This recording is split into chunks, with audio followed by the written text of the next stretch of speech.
Welcome to Madoka Magicast, a podcast devoted to the dark magical girl anime Puella Magi Madoka Magica. I forgot what to say for a second there. I'm Amanda, and I'm joined by my co-hosts Yasha and Vanna, the owners of the biggest revolutionary girl Utena website, Empty Movement, and I have just been sent the most cursed image I have ever seen in my life. Wow. Wow. Isn't it amazing? As Wow. advertised. That's horrible. That's exactly what we said it was. That's what's on the box. My life has been shortened by a few minutes by looking at this image. Oh, You're gonna put it in the video now. Guys, I'm not even past the introduction and you guys are making me blush with ridiculous jokes. Although, to be fair, I did ask you to send that to me, so Yes. I can't be that scandalized. All right. But anyway, I am joined by my co-hosts Yasha and Vanna, the owners of the biggest revolutionary girl Utena shitposting website, Empty Movement. Hi. Hello. And we are watching the series and talking about what we love and don't love about Madoka Magica. And we're on part 2 of the last episode after taking a little break. Mm-hmm. And shooting the shit for a while and talking about cursed images. Mm-hmm. Yep. Yeah. The best break. The best. I think we left off with Madoka going god mode and firing an arrow at the earth and it explodes and she kills her own super witch and Homura gets caught in the blast and pretty much it's implied that the universe is reset. Destroyed. Yeah. Yep. Destroyed and recreated. Yeah. Mm-hmm. Would one of you like to tell us what happens in this next ethereal scene here? So we're in, I don't know, in the notes I just called it unreality because it's not the theoretical space. Yeah. It's like theoretical. It looks like when in Star Trek Next Generation they like get shot forwarded into that place where the traveler is like, oh, you're not ready to see this Nobody's yet. gonna get that. Okay, fine. That's what it looks like. But it's basically just a wash of light. They're in some kind of metaphorical mind space right now. Yeah. Yeah. And Kyubey is talking for some reason, which I don't like, but You have had no beginning and no end. No trace of your life on Earth can exist anymore. nobody's going to remember her and all that kind of thing. And so Madoka has become an otter. She is but a concept. A concept. Yes. And she can't interact with anybody because she doesn't exist on that plane of reality anymore. And Homura is pretty Somehow there understandably not too happy about this. I just find it interesting that Homura, who is not God, has found the will to just smash through all of this and show up in the unreality space where there's no universe. And she's just like, hey. She's like, no, I'm coming along. Which is some peak, I'm determined to do this. She is pretty upset about this turn of events. Yeah. This is basically the total opposite of what she was trying to do. Yeah. Mm-hmm. She wanted to save Madoka, and Madoka was like, nope, no, I'm not Jesus going to be now. saved. What if I remove myself from the universe instead? Yeah. Because Madoka Homura had that entire moment in episode 10 where she's like, it doesn't matter if the world is saved if you're not in it. Right. So this is literally like the opposite of what she's wanted this entire time. Oh my god. Yep. This is the worst breakup. Yeah. But Broke up so hard not, your girlfriend left the universe. It is not a violation of her wish, though. No, it's not. No, because she wished to save Madoka. She didn't wish to save Madoka for herself. Yeah. Right. Yeah. So, what Madoka does with that wish to be saved didn't get to be her decision. Yeah. Right. So, and then... But she is parroting just something that Mommy said in a different way earlier, because Mommy also says, death would have been an easier fate for you. Mm-hmm. And Madoka's like, cool, that's fine. I don't care. I don't care, yeah. And Homura says the same thing, but with a much more emotional charge to it, because for her, that hurts her more than Mommy would mind either way. Then so Madoka basically shows up and she's like, nah. She's like, since she can see all universes and all possibilities and she's everywhere at once and she's basically like able to understand every single thing that Homura ever did for her. like, instead of kind of being in the dark about this person who just kind of showed up out of nowhere in her life and decided that she was going to protect her and Madoka. You remember that scene with Homura and Madoka in Homer's house, and Homer is like, I can't even explain to you. Yeah. And she starts crying and all of that kind of thing. It takes Madoka being this scale of omnipresent to have actually... Yeah, to actually understand how much Homura has done for her. Because she has to have been able to perceive every timeline, otherwise you don't get the... Yeah, you don't get the full effect. Yeah. Yeah, and I, when we get to the very end, I'm sure we'll talk about some of the implications of this ending, but I can say personally that my initial genuine reaction to this ending, I saw this scene as Homura being validated and being told, you know, you did fulfill your mission. You did protect me. I'm now acknowledging how much you did for me. I'm giving you gratitude that you've been denied this whole time. I'm telling you, you know, you did a wonderful job, and I am so happy for everything that you did. Yeah. And I love this scene so much because of that. And Homer is Homer's kind of overwhelmed, obviously, by everything going on. Yeah. Well, Homer's got this, like, I wanted to protect a good person thing, and this is, it's totally her being validated for protecting a good person. Yeah. And that doesn't negate, you know, the result doesn't negate all of that effort. It's just that she wanted to protect a good person on such a large scale that the good person got to do this with that goodness instead. She's doing with what she has exactly what Homura loved her for. Yeah, exactly. So, and she's pointing that out because, understandably, at this point, Homer is kind of an emotional dumpster fire. Yeah, and Madoka actually says, "I'm sorry that I've never been able to thank you for doing everything that you did." Yeah, and I just want to point out here, when she's saying she's sorry, there's some naked embracing going on the screen. There's and huggy, naked, magical girl tasteful, and I it's love very it. Sweet. It's very sweet. This is tasteful, magical girl naked.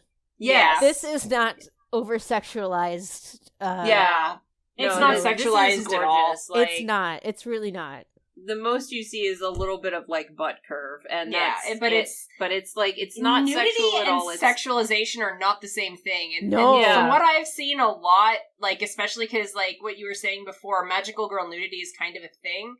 Like, it's almost never sexualized, and when it is, it's something like panty and stocking with garter belt, where they know that the characters become nude and they're playing on that, but the original intent hadn't been that way. Well, like, this, to me, is more about vulnerability and connection. They're literally stripped of everything that would have divided them. There's nothing stopping them from being This is together. the real me. Like, there's no pretension here. Exactly. Yeah. But somehow they still have their hair things. Yeah, but we pointed that out, and then they did actually do something with that. Yes, which I appreciate. I appreciate that. I do appreciate that. They did notice but that it was still kind of incongruent. funny. It's still kind of funny. So, Homura basically accepts the apology and actually, like, really feels it. She starts to cry. And hugs her back so tightly. Yep. Yeah. It's so sad. Yeah. It is a big sad. It is a big sad because, and like Madoka continues to point out, I had no idea someone cared this much and would have had no way of knowing that until she became this. So you end up with the whole, like, this was a good ending in multiple ways, including being the only way that Madoka could ever have understood everything Homura did, even though that was a side effect, not part of her wish or anything. Yeah. So, and then she drops the title line. Yeah, you really were my best friend this whole time. Yeah. Yeah. Which is very sad. It's a big sad. It makes me sad. And it's happy. An emotion. Oh, and I did, like, make a note about this. So this whole time in this, like, virtual space, you have, like, the little witch script letters flying around. And I kind of like that like, that kind of implies that those are, you know, Yahweh's script, like an essential component of the universe, because that's what's happening right now. When we were talking about this, you came out with something that really kind of struck me as, that feels right. Which is when you were like, okay, so the witch script is not necessarily witch script so much as it is just the conditional writing language of the universe. Yeah, the conditional Yeah. language of the universe, and it's not something that Kyubey can control, and it's not something that the witches are in charge of. It's basically reality describing itself is what the witch script is, which that feels right to me. Because it implies a set of principles that exists even outside the strength of Madoka's wish. This is all still working within the boundaries of reality. A system that exists, so you have like the witch script floating around even in this virtual space where... It's just super cool. It is. Like, It is I neat. really Like, liked what you said. Yeah. This is also kind of, I've always kind of thought of this as like magical girl heaven, kind of. And I could see it. There's all this curse energy like existing with all of this hope at the same time. So I don't know, maybe Madoka's materializing herself in this situation on purpose to have this conversation with Homura. Yeah. Because theoretically Homura would have met the same salvation as every other magical girl here. So presumably she's in the same place that everyone else went. Yeah. So maybe this is some sort of magical girl soul gem afterlife of some kind. Yeah. Which means it happens way outside the boundaries of even the rest of the episode. Yeah. Because the episode goes on to tell you what Homura is doing is surviving magical girl. So yeah, exactly. this is outside of space-time thing. Right. But at the moment, Homura basically starts talking about how Madoka will be separated from everyone and everything she loves and trapped all alone in this place. And Madoka kind of corrects her and says that she's a part of everything now and everybody is always with her now, which on the one hand that's really like pure and sweet and everything, but then I think about it in reality, I'm like, Madoka's with you when you're taking a dump? Yeah, Madoka watches this all poop. Sorry. Well, it's the same thing with Santa, right? Santa's watching her masturbate. Like, dude, this is uncomfortable. I would be a little uncomfortable with that. And Madoka's gonna get quite the education by doing this. Yeah. But on the other hand, I know how it's meant, and I know I'm bringing that to it, so it is, like, within the confines of the show, that's really uplifting. Like, to never be alone and always know that she's there with you, ready to help you, kind of thing. Yeah. It's very... Homura is not necessarily I don't think Homura is entirely pleased with this even after the explanation. Yes, but I'm gonna have you put a pin in that because I think there's a scene later that maybe makes that more ambiguous. Yeah. But I do understand what you mean. Like, in this moment, Homura doesn't seem satisfied by what Madoka is telling her. Yeah. Well, she's dissatisfied because it implies that she'll forget her. Yeah. And Homura would rather not forget her in misery than not know that she'd ever existed at all. And that's when they notice that they still had their hair things on despite being naked thought states. And Madoka gives her hair things, which are the red ribbon of fate. I get it. Well, I mean, the pink ribbon of fate. Well, these are the red ribbons that her mother told her to wear in the first episode. Yes. Yeah. Yep. And they come back to that later. Yeah. Which is some good secular closure. I like that. Thank you. Yeah.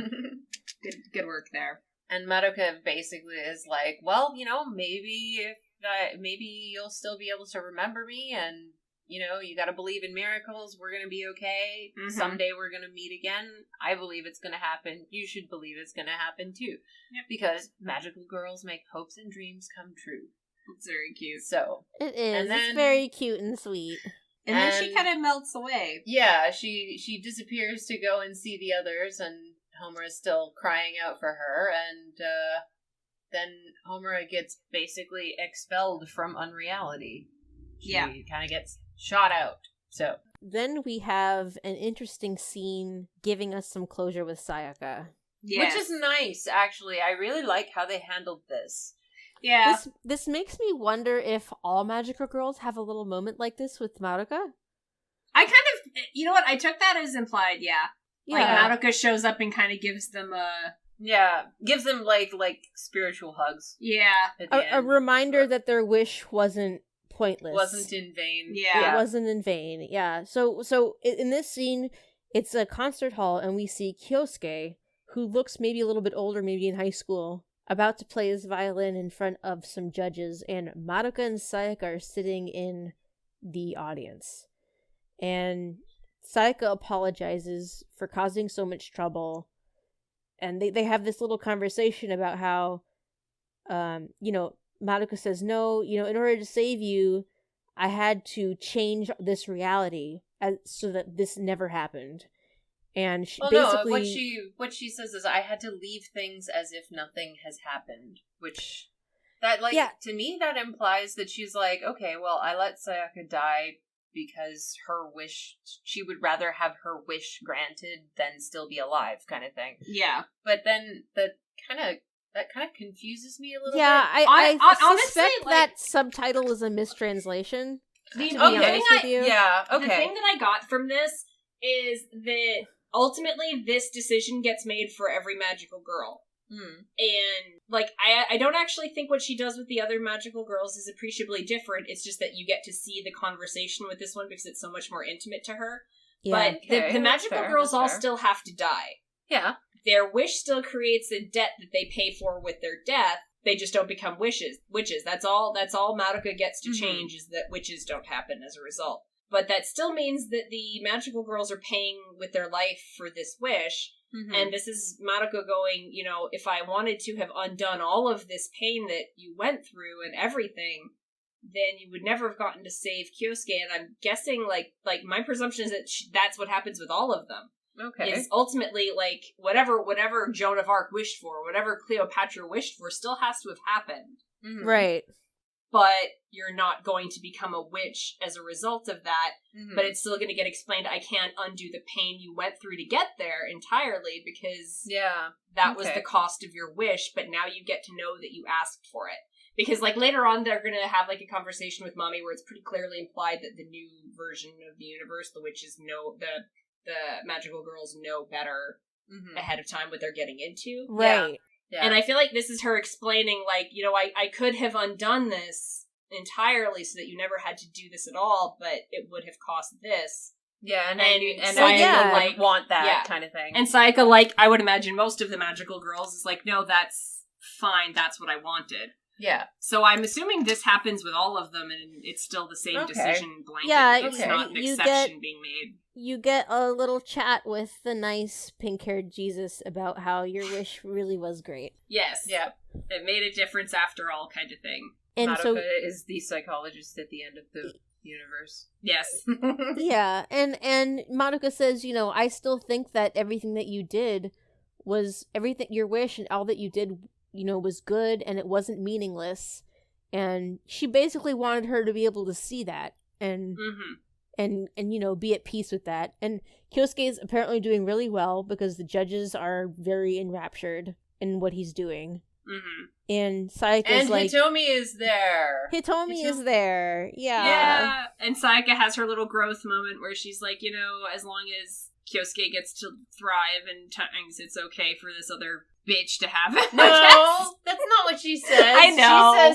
She says Kyosuke doesn't deserve somebody so awesome. Yeah, it's cute. Yeah, it's really adorable. a very respectful comment about Hitomi.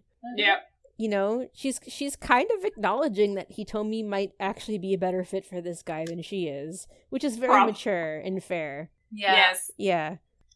And then Kyosuke has a moment where he thinks of Sayaka. But that's after you find out that he has definitely gone on to fill concert halls and things, because it's kind of a smash cut to this big huge crowd clapping. And this whole thing, you know what this is? Because we keep going, LOL, Madoka is magical girl Jesus. She's magical girl death. Yeah. In the sand death. Have you ever read Sandman? Yeah. Yeah, she's like that death where she comes as a friend and kind of hey, you suffered a lot, but it was worth it. High five. You know what? The best compliment my brother ever gave me was he said that he felt like I was death to his Sandman. Aw. Yeah, that's really sweet. I can see that. But yeah, like, actually, I'm kind of feeling that more than the whole, like, Jesus thing, is that she's become the happy end for the magical girls instead of the witch that they could have become. Yeah. They get their little... Yeah, she's helping guide them to a calmer, happier afterlife, basically. Yeah. Yeah. Yeah. I like it. It's sweet. It is. But Kyosei is super successful now. Phil's concert hall's just like Sayaka wanted, so she got what she wanted. Although she didn't get to be in that kind of crew of Mami and Kyoko giving Madoka the talk, because she did become a witch. I just want to point out, too, that the concert halls look like the concert halls that Sayaka was in when she was a witch. Yeah. Like, I just visually, I like that. Yeah. Is all. I'm not. Yeah. You know what we haven't seen? I actually thought of this the other day after we watched the thing. You know what we haven't seen is any voyeurism imagery. No, because they only used in that this episode. in the beginning. Yeah, it's gone. You don't need it by now. All the grown men are crying at this point. Yeah, but I mean, like, even story-wise, like, I need to think out the implications of not having any voyeurism. I don't think we saw let's do it. like let's do that. it right here, because I that's making my mind have some gears turning. Because this is the way. What I love about this ending is Madoka has agency for the first time in this situation. Yeah. That's what I really love about this ending. And we're no longer in a situation where the incubators are lurking in the background, watching what's happening so that they can exploit it for their own gain. Yeah, like, she's the one moving the gears at this point. There are no incubators invisible but watching what's happening in the same way that there was earlier to be represented by all those chairs and all those stuffed animals, you know? Yeah. And it kind of mirrored, it's kind of the same thing as what you're saying about, like, what you're talking about, like, the grown men who tuned into this because they thought they were going to see some little girl titties. They're all just crying at this point because the show ended up being something completely different. Yeah, exactly. And like, with some of that imagery, too, I want to say it, if not stopped, definitely slowed the fuck down when Sayaka became a witch. Yeah. After that whole scene where there's, like, the call-out post. Yeah. Basically. And, like, that sounds about right, because that's around when you get invested enough that, you know, you care regardless. And, like, with the incubators no longer having that looming vision of what's going on around them, like, at this point, Madoka's exited that entire influence in full. And even from, like, the beginning of the episode where she starts glowing before Kyubey gets to say anything, it's all, like, driving home at the end of the day, the incubators are not a god figure. The incubators are not in charge. They're using the same middle system. managers. Yeah, they're using the same system that Madoka has decided to just fucking exit entirely or speak to directly. Or rewrite. So the incubators were never going to be part of this decision because she did not consider them the adversary. Yeah. You know, time and space, the laws of the universe were the adversary. I mean, aren't they always? They are. Yeah. But the incubators were just sort of there for the rides, so they're not present for any of this. At this point, they're still having their entire goal set rewritten. There's no reason for them to be invested in us. Yeah, I mean, they're changing at the same time the universe is changing, right? Yeah. They're along for the ride. As we've said, she is literally adding new laws to the universe, so as we see later, their entire strategy changes as a result. Yeah. Yep. Yeah, absolutely.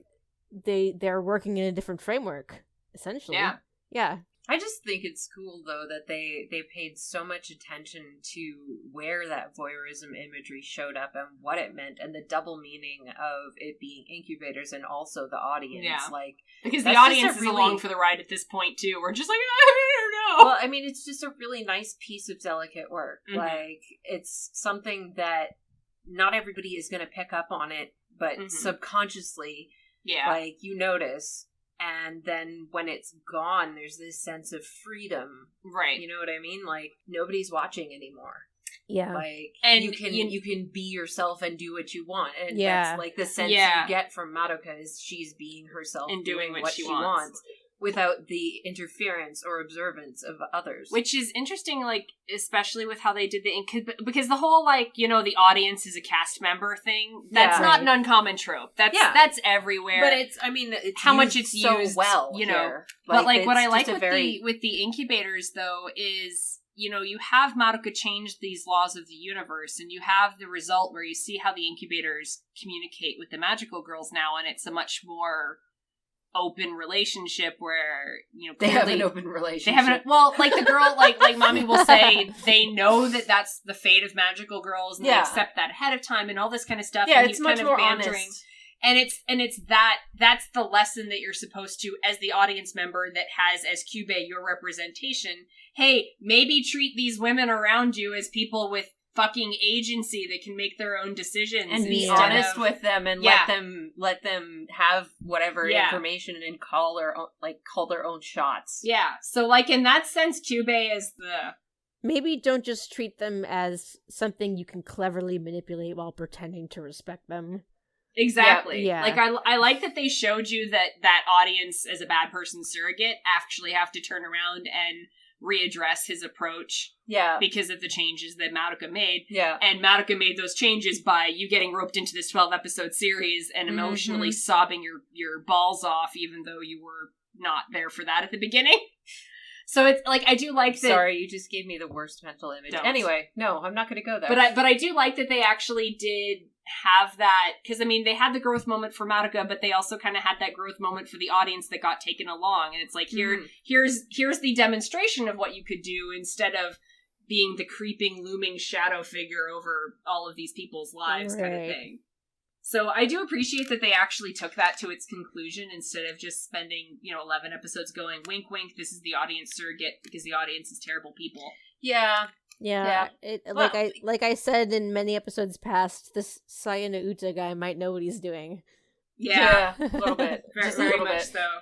But yeah, no, I mean, I'm looking at this on the level of, like, story construction as well, and a lot of the things that they've done are extremely delicate things that could fuck up so much. I know. And they pull them off so well, like the voyeurism thing, like the logic puzzle thing, like the way karma works in it, and the fact that Madoka is not important in and of herself. It's just like there's so many little pieces. There were a lot of spots where they could have just face planted on exactly this. And they didn't. They hit them all. It's very polished, right? Like this is clearly something that went through drafts. And got feedback from editors, because there's I don't care how amazing Gen Urobuchi is. I know he's a great writer. I enjoy what he writes, but nobody comes up with a story like this on their first draft. No, and you can't put it all down to him. Tight. Like the animation directors. And, like it's just really, really nice. I really, really appreciate that about it. Yeah. Anyway, we should probably move on to the next scene here. Yes. So yeah, you've had your kind of moment with Kyosuke, and then we're switching to the new world. A new world. We're in a new world where something just got beaten up. And what was with that pixelated? I don't know. I haven't seen a transition like that. They've used pixelation moments a couple times in the show. Yeah, I don't know. It sticks out here, so it's way more prominent in the new world. Yeah, I think that's the thing with the wraiths. So we don't get to see very much of the wraiths. So for our listeners, basically in the new world that Madoka has made, magical girls fight something called wraiths instead of witches. Yeah. And the wraiths look like, I want to call them shadows of people. Yeah. And like pale shadows. Shadows, and around their heads are a bunch of glitched looking pixelated static, So I'm thinking that this pixelated look, as they transition back into the real world, maybe that's how they move from the Wraith equivalent of labyrinths back into the real world, Yeah, that makes sense. That makes sense. Well, like, New Kyubey mentions a miasma. Like, yeah. That I'm guessing is what replaced labyrinths. I do think it's interesting that they are at a subway station. They're in the same subway station that Sayaka originally fell in instead of, but now it's just where she dies. I would love to see that billboard there, but we don't get to see it. We don't get to see it. They start talking about how the laws of this world work now. And Mami basically explains that because Sayaka used up her remaining power in the attack, she was led away by the law of the cycle. Also known, depending on the translation, also known as the law of cycles, law of the cycles, etc., etc. Yeah. So, but basically, they're the circle. Yeah, she's gone back to she's become the grass in the circle of life. Yes. Yeah. Instead of becoming a witch, she gets a dignified death of simply disappearing into the mist. Yeah, and Kyoko's not happy about this. She's all... No, because that arc still exists. It just has a different resolution. I love this note that you guys wrote. Yeah, what the fuck? Why would you disappear for some fucknut boy? Well, that's showing she what remains the only reasonable person in this group. Yep. Look, I mean, she is, though. Kyoko's still got her shit together, okay? Yep. Yeah, and in response to Kyoko's frustration, Mami's like, listen, this is what happens to all of us. And she reminds her that you knew this when you signed up. So this implies that in this world, they know. Magical girls are completely as aware. far as we know, well informed of the consequences of what they're wishing for when they make the wish. She actually Which is interesting because this is a callback to the same version of the scene that you saw in episode 10 or whatever, where you had the different continuities, where Mami's reaction to this is, oh my god, and she shoots them. Yeah. And in this one, it's more like she's clearly sad, but it's sad on conditions she's accepted. Well, so it's a very different reaction, and I like that. Like, you knew this going in. Before the hope we wished for summons an equivalent amount of misfortune, we have no choice but to vanish from this world. And that's, again, supporting the whole, like, the honesty, the openness, the understanding of what they're getting into. Yeah, letting these girls have agency in this situation. Like, sure, you can go ahead and sacrifice yourself for this and take all this burden onto yourself, but it's going to be because you know that's going to happen and you feel that it's worth it, and it's not going to be because little cat version of Akio is tempting you into this situation. Yeah, essentially and didn't against even your give will. you the fine print. Yeah. No, this new Akio here apparently gives you the fine print. Yeah. So this is the new and improved. That that really makes me wonder about Mami. I don't know. It's just something my brain is catching on. But if Mami was in the same situation, she was in a car accident and she was given all of these terms, that feels like it changes her reasoning, kind of. Dying later is still better than dying now. Yeah. Like, it just, I don't know, it just feels like it changes her motivation a little bit. Which it may very well have done, but not necessarily change her wish. Yeah. And I feel like that's something that they really stress in how they did this. Like, part of why Madoka's wish works is because she doesn't undo she doesn't wishes undo everybody the wishes. Yeah.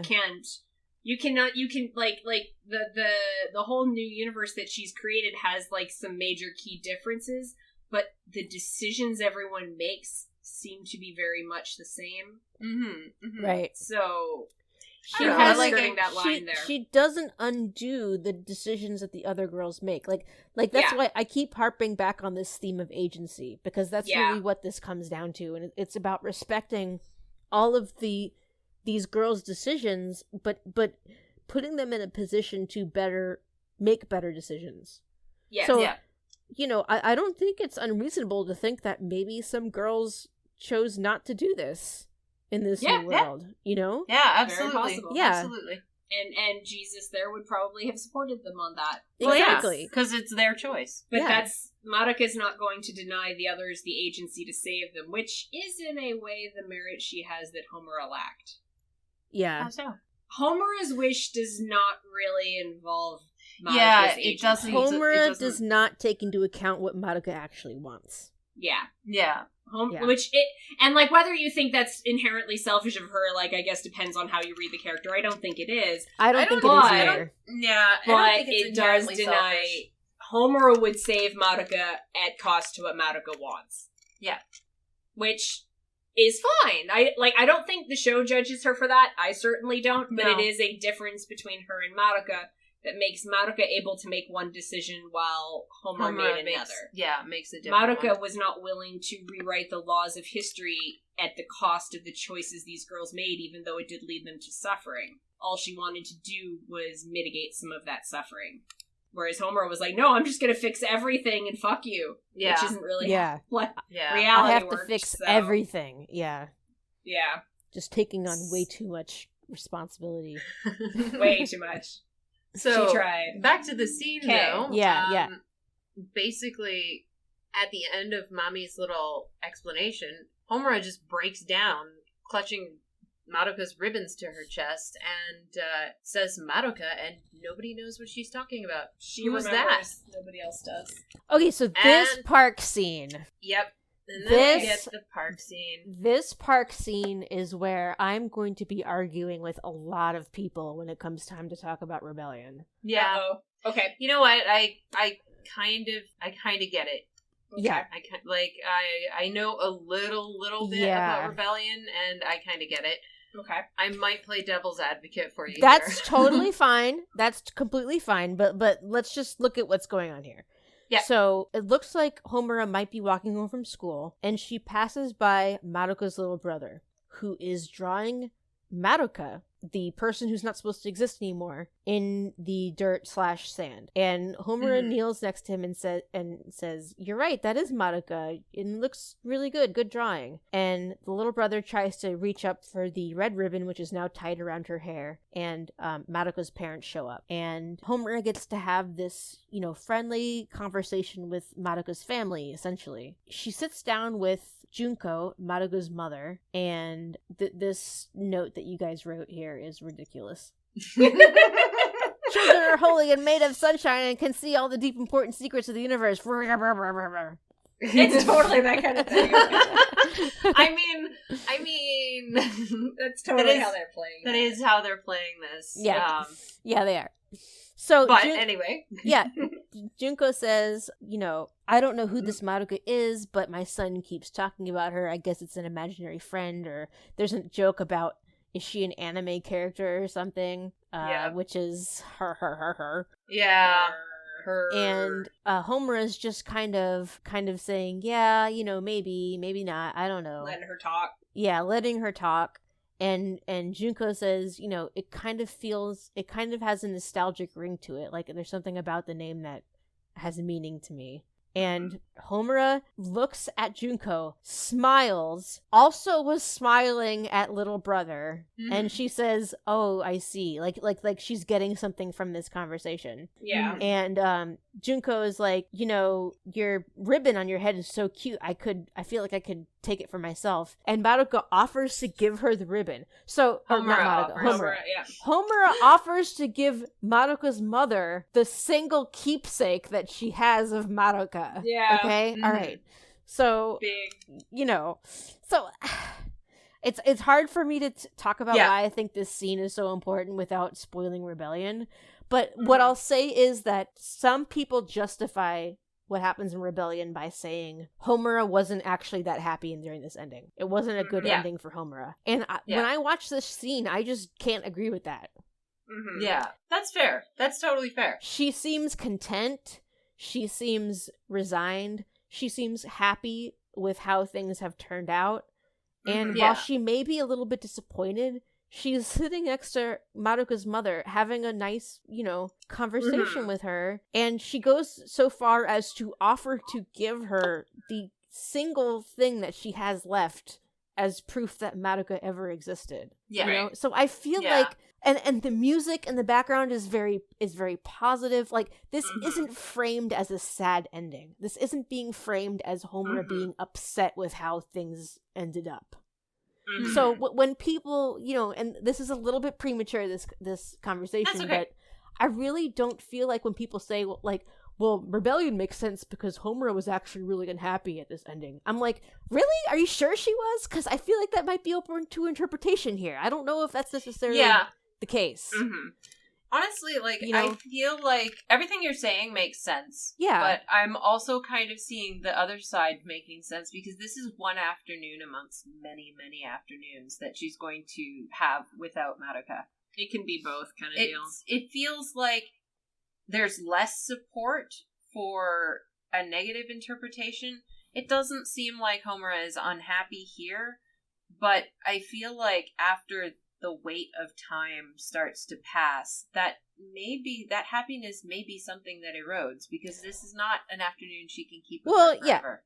Yes, Yeah. and So- I agree with you, and you're already kind of predicting the kind of stuff that Rebellion gets into, but what I would say to that is, this is the scene that Gen chose to show us. Even Yeah. if what you're saying is true, he chose to show us the happy afternoon. Mhm. He didn't choose to show us Homura being upset and discontent with this result. Yeah. You Right. know? So, Mhm. so for people like me and others who don't like Rebellion because we feel like it really ruins this ending, like, This is where that linchpin is. yeah, you're not wrong Yeah. for saying that, oh, Rebellion actually makes total sense. What are you talking about? Like, you're not necessarily wrong, but I also feel like I'm not really wrong for having taken No, a happy absolutely ending out not. of this either, you know? It's one Yeah. of those, like honestly, looking at it from a storytelling point of view, what you're saying has more support than a negative ending. Yeah. But it's a little You ambiguous. could write and an they- unhappy It is, ending into yes. this, Yeah. but that's not all that they wanted there to be. Yeah, the yeah, I agree with that. whole money grab aspect of things Yeah. means that you want the sequel. So Yeah. they took whatever hook they could to make the sequel. And while it's not a very obvious hook, it's still kind of there, so they hooked it on it. You know what I mean? Yeah. Like, Yeah. it's not the greatest kind of rationale.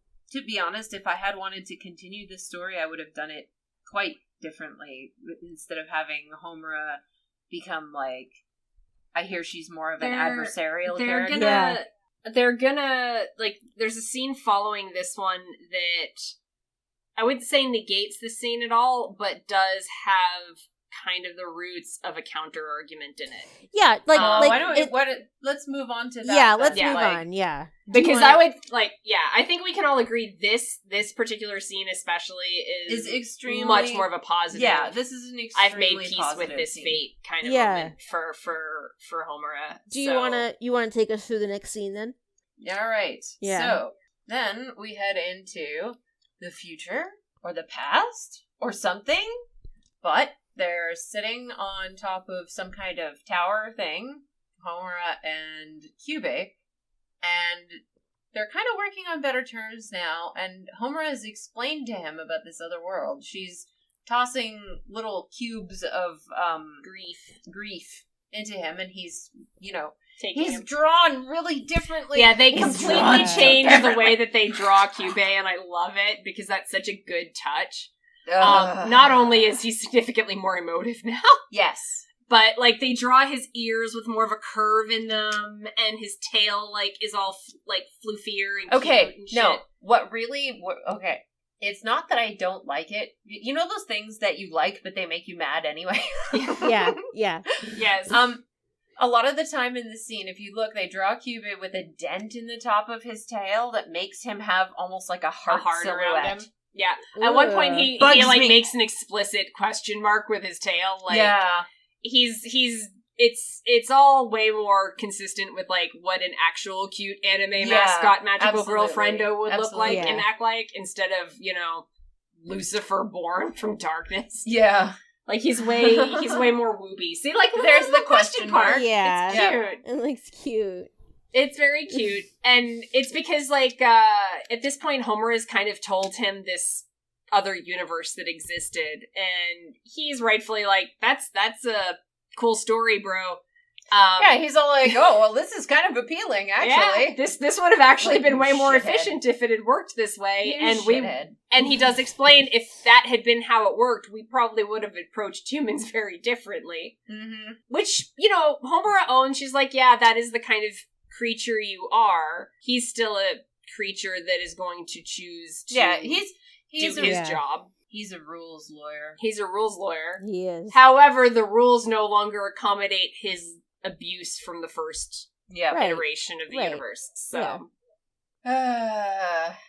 So he says that there's no way to confirm or deny this, and though the witches are gone, humans' curses remain, so there's still a need for magical girls. And they talk a little bit about the wraiths.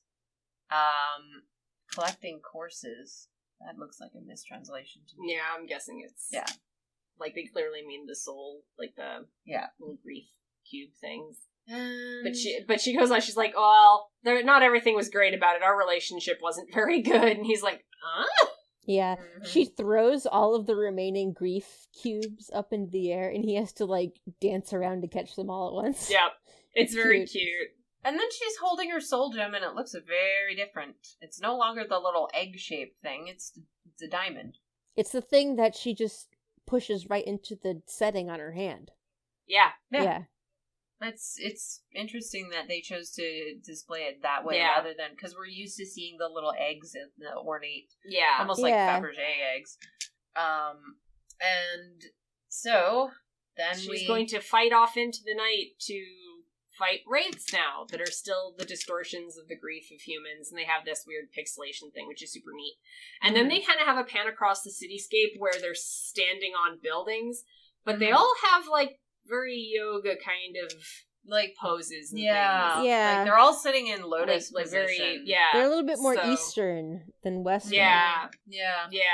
Which is interesting because the witches had a very Western slant at times. At times, But so then we start getting into the wraiths keep coming. No matter what we do, we can't stop them. And Homer is saying, well, shut your fucking mouth. Shut the fucking mouth.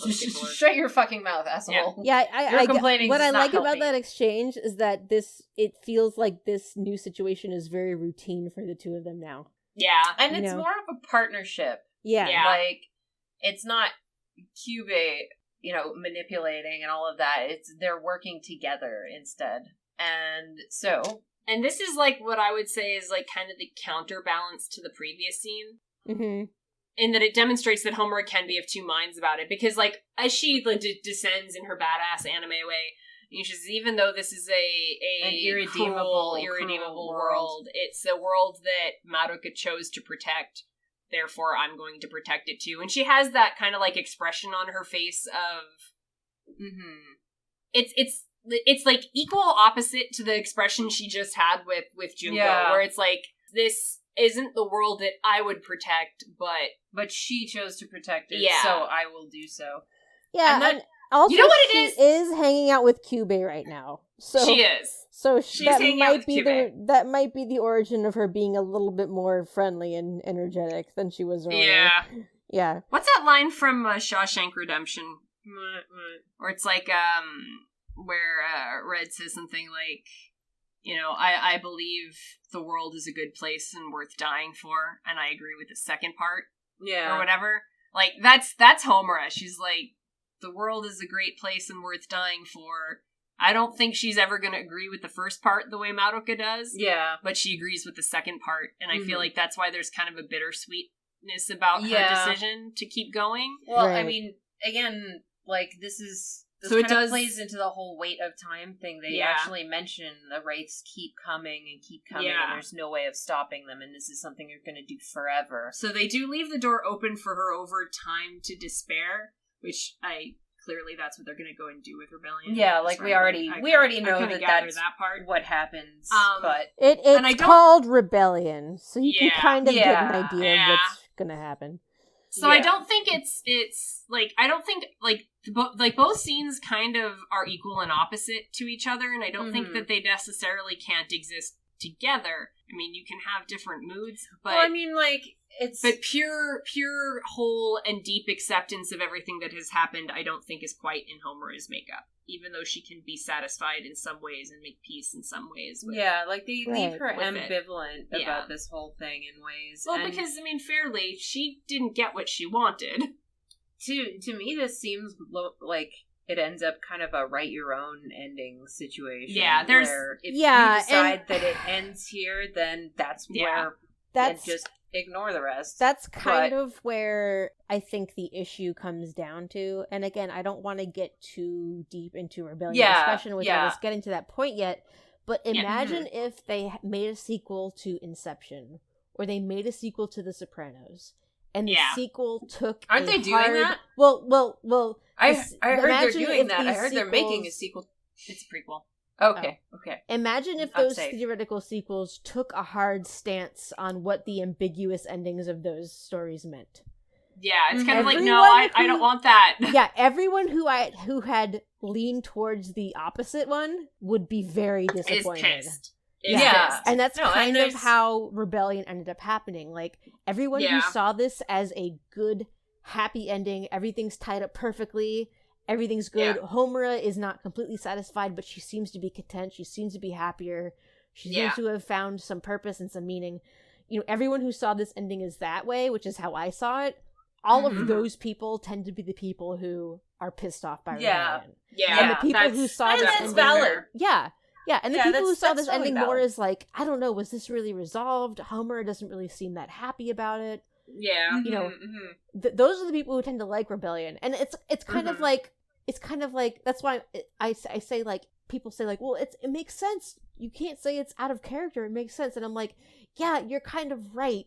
But also, like, you're in a privileged position of your interpretation and ending up being, like, the canon one. There are people, like, I've had this conversation 10,000 times about Rebellion. Yeah. And something that people tell me all the time is, well, that ending makes perfect sense. Like, why are you objecting to it? I don't understand why you don't like it. And I want to tell them, like, that might be true, but you're in, I want to say, a privileged position of your interpretation of this ambiguous ending being the one that they went with. Yeah. If they made a sequel to Inception where the top never fell, and everyone who thought the top was never going to fall are the people who are happy with the sequel because that's where it takes off the story. And everyone who thought the top did eventually fall are pissed now because it basically means that their understanding of the story was wrong. Yeah. When it was supposed to be ambiguous from the beginning. Honestly, I very much suspect that's why the Uchina movie was a reimagining and not a sequel. Or like they didn't touch that with a 5,000 poll because I don't think they wanted to have to pick any result out of the set of events available. And I can definitely see that being a catch-22 with this story because I either can way see you either go, you're version. fucking someone over. Yeah. But the thing is, money demands that you go some way. I know. So you're gonna fuck somebody over, and generally you're gonna get a better story by reading the more depressing combination. That's why I'm bitter as fuck. That is fair. Honestly. That is fair. That said, I am going to point out something that struck me right away. So you have Homura dropping, right? You have the shot of her dropping, and she has these badass wings that she uses to land softly. Those are angel wings. That is not the kind of wing she grows right at the end, though. Yeah. That's different. So, like, I definitely. Are you hoping to find an explanation for those wings? Because no, you're not going to get it in Rebellion, I'll tell you that. No, that's fine. I'm just talking in terms of like what the different ways you can read, apart from Rebellion. I'm just fucking around. Yeah. I think you could rationally read multiple versions of how this actually has panned out for her. And none of them are like, oh, that's bullshit and you can't justify it. I do think the more emotionally satisfying one is for her to have gained some closure and decided she can live with this. Right. That's more emotionally satisfying. However, I do feel like they have planted a couple seeds for justifying going another way. They didn't commit. Yeah, it's not a 100% commitment on Homura's part to a happy ending. If they had intended this to be a complete happy ending instead of a bittersweet ending or an ambiguous ending, they could have easily had a scene where Homura's like, oh, thank you so much. You know, I'm so happy to hear you say thank you to me. You're right. Hearing you say that makes everything worthwhile. And this is what you want. This is what you wanted all along. Okay, I'm happy. I'm okay with that. They could have easily added in some lines for her saying that Definitely. if they really wanted to wrap it up in a nice little happy bow. But they But did I don't leave think it they didn't want it. bittersweet and ambiguous. So I understand. Like, I do understand where people are coming from. Like, Yeah, I really do. Yeah, You know? but it sucks when canon invalidates your view. Yeah. Canon can absolutely violate the right imagine reading of if its own they- plot line too. Yeah, imagine if they made a sequel to Utena where Wakaba's fuckboy Tatsuya was held up as actually being a great guy. And it was I no mean, longer, they did that in the it was series. no longer like up to interpretation. You know what I'm saying? That is literally in the interview materials that the people that made the show considered Okay, Tatsuya well, a good well, person. well, that's- so we gotta leave that. That's outside we stuff. Get what you That's mean. outside stuff. Yeah. We But get what you mean. Yeah. But like, it is. Yeah, no, yeah. it's totally. And Someone was going to eat shit at the moment they decided they were going to continue from this point.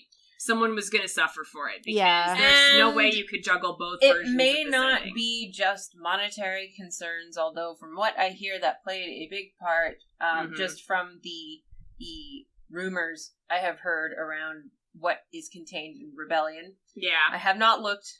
I will not look. But it seems like money played a big part. But there's also, like, as somebody who writes a lot, there's also always the desire to go back to a character that you really love and write them again Mhm. in different situations. Yeah. And so, like, I'm not trying to excuse the whole money thing, Mhm. Yeah. but I'm saying also, like, if he really enjoyed that character, if Geno Urabuchi really enjoyed Homura's character, then he would definitely want to punish her more. Because that's what you do when you write. You punish the characters you yeah, love. yeah. It is true. Yeah, So- I know what you... I actually know what you mean. You know, yeah, I know, because you write too. Yeah, well, we will get to that, because there are a Yes. few folds to that issue when it comes to Rebellion. I don't... Mhm. Let's All not right. get into that quite yet. Anyway, So, let's but wrap let's get this up. into Yeah. the rest of this. So she goes and, like, now she has a bow and arrow, Just like Madoka just had. like Madoka Which had. is some Patronus bullshit. I get it. I see Yeah. what you did there. I mean, Lily that's and fine, Snape. though. Yeah. Yeah. That's fine, It was though. that's such totally loaded imagery, and I was like, okay, bye. You've earned that, but it's cheap. You've earned it, Yeah. but it is still And then, post-credits, Scene. we see a small figure walking in what looks to be like a desert. We've got the words on the screen. Don't forget, always, somewhere, someone is fighting for you. As long as you remember her, you are not alone. So we know immediately that this is Homura. walking through the sandstorm Yeah. in this desolate place Towards with all of a these wraiths. plethora place. Plethora of wraiths who are all grimacing. Yes. It's very gross. They're I all don't like it. grimacing male figures. Yes. And for one, they're huge. For two, Homura grows big Inukuri wings. Big Yeah. Inukuri wings with witch imagery within them. Yeah. Like it looks like the inside of a labyrinth, the wings Yeah. she grows. Yeah, they're So very that's- cool looking, and they're also not the wings she had. They are not the Exactly. wings she had. They have a very, like, Rorschach pattern kind of thing going for them. They look... Yeah, they honestly, they're like full of thorns. Well, they start out full of thorns, and then she hears Madoka's voice, and you see flowers sprout out of them. Yeah. So, it, like, I took that to be, like, the wings are her fluctuating emotional state, like, Mm-hmm. kind of cat between what would make someone a witch and And what wouldn't wouldn't. following Madoka's Because, like, desires. the and protecting things that the you world see and in all that. the wings at first look very witchy, like tires and Yeah. spikes and stuff like that. And then she hears Madoka's And voice. it's all then there's flowers and flowers. poof. And it's like her kind of still battling with her own degree of how content Yeah. she is with the ending kind of thing is what I Yeah, got from that. that's what Yeah. it feels like. Like, But she smiles at the end, so again, She it smiles is... at the yeah, end. it's just really ambiguous. They just Yeah. really Yeah. leave it. Ugh. Like, And- they don't tell you she has a happy, perfect, good ending, but it does seem like one she's content with. Yeah, like it's. And I that think I- message in English at the end, Yeah. that is a hopeful, positive message that sums up the basic Yeah. message of the story. So it's Okay. it's not a message like, even in despair, you have to keep going. Like, it's not really Yeah, a message yeah. that kind of signals to a more negative takeaway from all this. No, you know? it's more optimistic. than Yeah. that, yeah. But like, okay, I got a theory. it may not be a solid theory, Mm-hmm. but I got a theory. So this feels to me like they wanted the series to stand alone if they could not get any continuation. Yeah. If this did not pick up, if this did not, resonate with people, and if it didn't, get fans and make money and all of that kind of thing, this would have been a good final ending. Mm-hmm. But that's not what they wanted. That they did actually want to continue it, and for whatever reasons, monetarily, story reasons, etc., etc., etc. So they were like, well, you know what? We'll just throw a bunch of these seeds throughout there that as long as, we're not continuing it, none of that comes to fruition and people can read it satisfyingly. Right. Mm-hmm. But if we do get to continue it, then we have all of these little seeds that we can water and have them grow, kind of thing. We'll have just enough scenes and lines of dialogue where Homer is frowning and looking upset that you can kind of squint your eyes and see that she's not really happy with how things turned out. Yeah. I feel like that was the decision process that went through there. Like, that's how it looks when you look at the construction of it. It's cake and eating it, too. Yeah. They wanted to have their cake and eat it, too. And so that's how they made the ending. Which, valid. Fair, I guess. Get it. But yeah. Like, I think generally it's more of a happy... Because it is consistent with Madoka's wish. Again, Madoka doesn't try to wish grief out from the world. Yeah. Right. She just wants to give people enough hope to cope with that grief in a better way. Mm-hmm. And Homura is the embodiment of that. She still has the grief that she has to carry with her for the rest of her life, but she's been given enough hope to presumably keep trotting on and things like that. So, well, like I said, it's meant to be standalone if that was what was going to happen. It's a satisfying end like period. the first Utena musical. Yeah. Where we had a satisfying ending to it, and with a couple ... Well, there was a couple ... but they weren't super obvious, and had we never gotten anything else, it would have been fine. It would have been satisfying as an ending on its own. Yeah.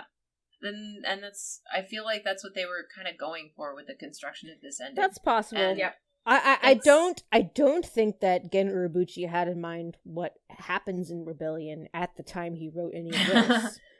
But it's definitely possible that he gave himself just enough leeway to write a continuation if it came to that point. And it could also be that this is another End of Evangelion situation where the demand for more of it pissed him off enough to be like, fine, you want more? I'll give you more. I mean, honestly, if he came out in an interview and said, Rebellion is there it's my End of Eva and it's supposed to be shit, and if you like it, you're an idiot. Like, if he came out and he said that in an interview, that would give you much needed context. I would be quite okay with that. Well, from what like I said, I've been trying to avoid, hearing too much about it, but I, even when it came out, I remember, and this was me trying not to hear about it, because I didn't care. Right. At the time. But a lot of comparisons did get made to End of Evangelion and how it did the whole thing where it took an ending that felt like it should have felt one way and made it feel another. Yeah. And felt kind of like a punk out, and the original, point of the show got subsumed in this need to keep creating more content. Right. So the director got pissy and made content that was cursed as fuck, etc., etc., etc. Well, I mean, that's not to say that End of Eva doesn't have its really fucking excellent moments. And it's great, but it is also a hissy fit. It is. It's a giant rebellion against the expectation that you were going to keep making content despite having had your successful ending that you were satisfied with. Well, I mean, when we watch it, we can look for signs of that, because that's fairly evident. Because I feel like I'm gonna feel like there's a lot of energy like that around it, including what you keep implying that there's way more in the way of sexualization of the cast in this. Yeah. And I'm that would follow, really because that's yeah. Well, because that would be Gen did this whole thing where he lured you into a false sense of security thinking you were gonna get sexy anime schoolgirl thing, and then punked you out so that you had a bunch of 40-year-old men sobbing their shit off in, a room at 2:00 in the morning. Yeah. And, if the way it sounds like with Rebellion, all of that work that he went into creating that effect got consumed by, no, but we want those actually. Yeah. And sadness. And The other counterpoint that I have to bring to that, though, is even if that purpose is being served. And even if there is fan service and all of that, that doesn't mean that there isn't a story there. That doesn't invalidate. Of course. Yeah. So Of course, I just think that things like that are Yeah. important to say, because There's the body of work, and then there's the cynicism or lack thereof that might have happened around its creation. Exactly. Yeah. Like the cynical money grab stuff can definitely just be a shell around the core of the actual story. And Right. if people find that resonates with them and they look past all of the fan service and kind of dismiss it, then, to be honest, that's kind of a good thing. Yeah. Yeah, I mean, I would love to love Rebellion, because Madoka is one of my favorite shows ever. I'm jealous of people who like it, because I want more of it, you know? Yeah. Mhm. But no matter how many times I watch it, I can't get past the stuff about it that bothers me. Mhm. Well, Yeah, we and will a lot of it has to do with the fact that I love this ending so much. Yeah. And that's it is a really good ending. definitely. It's extremely But wholesome. When we see Rebellion, we'll do a super close reading of it to Yeah. try and figure out what the motivations were in making it. Yeah, that's gonna be like a 3-parter, probably. Oh, Probably. I mean, you know how granular I get with shit like this. I know. I'm just like, I'm gonna know. look at every tiny little honestly, thing. it would not be entirely inaccurate to say that this entire podcast basically started on the point that at some point we will deal with Rebellion. Yeah. Yeah. So That's kind of a hinge point. yeah. Yeah. All right, though. You know what? I think we're probably That's the end. that's the end. That's You the just get end. this- You get this nice little shot of all of the magical girls and all of the witches and everybody, with the red ribbon of fate falling on them and saving them. And now I have an adorable kitty on my lap. That It's is not Sam. because that's not the one that screams. Yeah. It's the quiet kitty. It's the quiet sweet. one. It's my It is my the little quiet one. Nanami is what she is. Aw, she's she's the the queen. smart one. She's Yeah. the smart queen. When she decides, she decides. Mhm. So I think we are going to do... We were debating whether we wanted to watch the 2 movies before Rebellion that kind of recap the series. Well, And- you know what? I was almost thinking, to be honest, from what I've ascertained about them, because they are just basically recap episodes, we could just watch those and kind of roll it all into one big I don't episode. think they necessarily Yeah. need their own podcast episode, but we'll end up watching them. I, 'cause we want I feel them. like we could do one episode for both of those movies and have it be an episode that's under an hour. Yeah, and then that just so we based- could 'cause bundle that in with a Curious Cat. wasn't coverage. that Yeah. because basically they're recaps, but there's scenes that have been changed Yeah. or added or It's things like it's that. Death and So Rebirth we can for just Evangelion.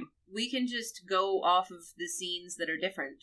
Yeah, Yeah, and what's it's- different on here? those. That's a good idea too, where we can answer some Curious Cats too, because then we'll have had some time to digest it a little bit, and Yeah. and I can share the Um, questions with you guys. We can think a little bit ahead of time. Yeah, if you can just Oh, yeah. pop them Yeah. in a document or something. This sounds in the, good. In Yeah. the Magicast, then we'll take a look at them, and before we record next, we can.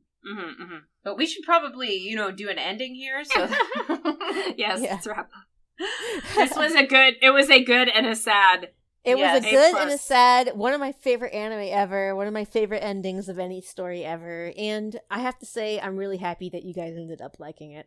Yeah, honestly, I went into it cynical, thinking that it was going to be, just another of whatever, but the amount of thought and care and the amount of, like I said, just delicate manipulations of the Yeah. audience to make the audience feel the way you want, to make the audience react the way you want. I really respect that. I really, really respect the amount of care and craft that went into making this story. That's just awesome. And actually, that's something that Utena doesn't really have. Yeah, Utena it's a little bit held back by the sheer number of episodes they had to work with, so there's a lot of fluff. There is a lot There's of that, but there isn't a sense in Utena of the director manipulating the audience. It's very sincere in its presentation. Right. And Yeah. it's not like, I'm going to do X to make you feel this way. It's more like, I'm going to do X because I am trying to convey this message directly to you. Yeah, and Kinda thing. if you don't get it until the end, that's your fault. Then fuck you. Yeah, exactly. pretty much. So, but the way that they use the audience as an analog in these two are very, very different. Yeah, So. absolutely. But yeah, like I was saying, like the only reason I made the comparison is because that is something that's not really in Utena. So I was like, not really expecting to find it here because of the comparisons that people have made over the years, and I'm so pleasantly surprised. Yeah, I was expecting to enjoy it as like an intellectual exercise, and because I knew it was well done, I didn't expect to actually just like it on its own. Yeah, per se. I'm so glad that you guys liked it. No, great. It's great. I love that it just punked the fuck out on its audience. Seriously. Oh, before we leave, we need to thank our patrons. Oh, excellent. Yes. Because we have yet to have actually done that. So because there's like a genuine surprise. Which is ridiculous. Like, we opened this at the very, very end of May. And in the last 6 to 7 weeks, we have had several people sign up for the Patreon. Thank you so much to everybody. So I can see that at least one of these are one of the three of us that's present here right now. But let's go on ahead and actually thank some of these people, because I'm really, really thankful to everybody. So definitely. So first of all is user Watch Revolutionary Girl Utena. That one is not me. I know it's by the way. I know what yours is. Thank you, Watch Revolutionary Girl Utena, for your support. Thank you. I really appreciate it. We have. I promise. Then there's Willy Vanilli. Thank you, Willy Vanilli. Oh, he was our first patron. He was. Cosmic Crown. Thank you, Cosmic Crown, for supporting the Patreon. And then Veronica Reeves, who signed up for the $5 tier, which means she gets the pin. Nice. By the way, pins have been ordered, so I am currently awaiting their, they're receiving very them. cute. Thank Can't you wait. to Molly. Thank you, Molly, for supporting the podcast. Thank you to Akio Did Nothing Wrong from Edmonton, Alberta. Yeah, that's us. I literally got that because I joined Patreon to join to H support Bomber H-Bomb. guy, and I'm like, there's like a thing with goons where like everyone wants to be on the first page of the credits. Yeah. So they'll name things like A, and it will literally just be like A. Yeah. And so I put Akio Did Nothing Wrong, and for the first couple times when he made videos, I was on the first page, but I got someone like overrode me, and now there's like literally just a wall of exclamation points and stuff like that to kick me off the first screen. Yeah, but we just wanted to spread the gospel. Yes, on H-Bomb's videos, Akio did nothing wrong. Yeah, I mean, so, I don't know about that one, but maybe. We're trolling. Look, he might have done a couple things wrong. He's from Something Awful. We're from Something Awful. Yeah, it's a dumb thing. goon crap. That's how it goes. Yeah. But yeah, so. But also, I got someone to say that on the podcast now. That actually had to come out of your mouth. Oh God, I'm on record saying that. There goes my my 2032 presidential bid. Yeah, really. Oh, I wouldn't say that. You might be fine on that front. I mean, 2032 run. By that point, my 2032 Supreme Leader election. Yeah.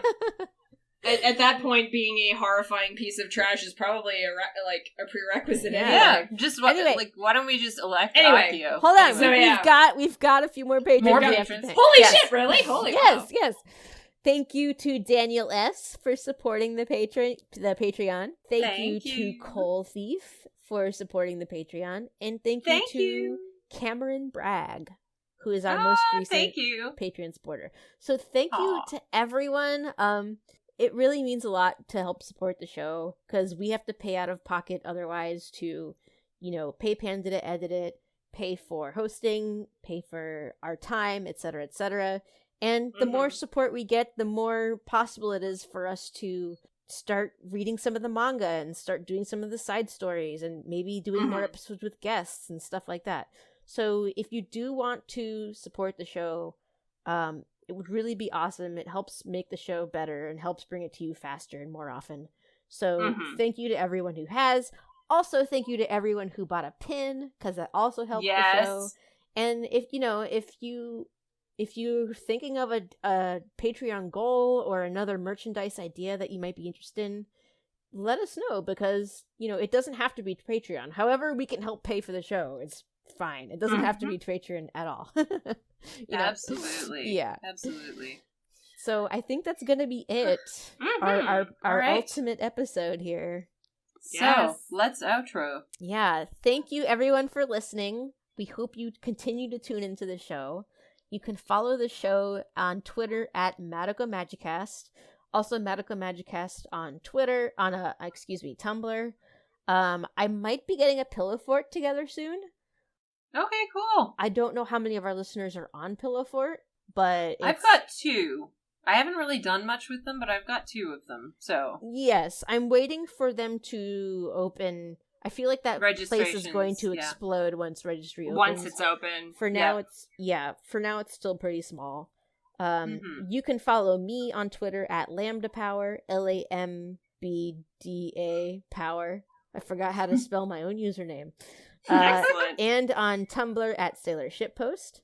So, and you can find us, should you want to, for whatever reasons, at ohtori.nu. That's our permanent home on the net. Our Twitter is ohtori_nu, and you should follow that if you want news about the totally non-existent musical that we totally didn't steal while we totally weren't in Japan. And totally didn't subtitle, and totally weren't prepared to maybe share it with others once you can no longer buy it in Japan. Exactly. And I definitely didn't buy over $1,500 worth of merch to help share with people. Yep. Also, never happened. Would never happen. We don't do things like that. That's not how we work. So, but anyway, also, so you should follow the Twitter for things like that. Yes, and please go check out our producer's Twitter and Pandanata. She runs the Imagine Me and Utana podcast, which is great, which all 3 of us have been on in the past, and she also does Fresh Podcast Market with Jimmy, who was on the show last week. If you guys haven't listened to that show now, you can now listen to it because there's no longer any spoilers left. Excellent. Yeah. Excellent. And that's pretty much it. Thanks everybody for listening, and we'll see you next time. Bye. Thanks everybody. Bye.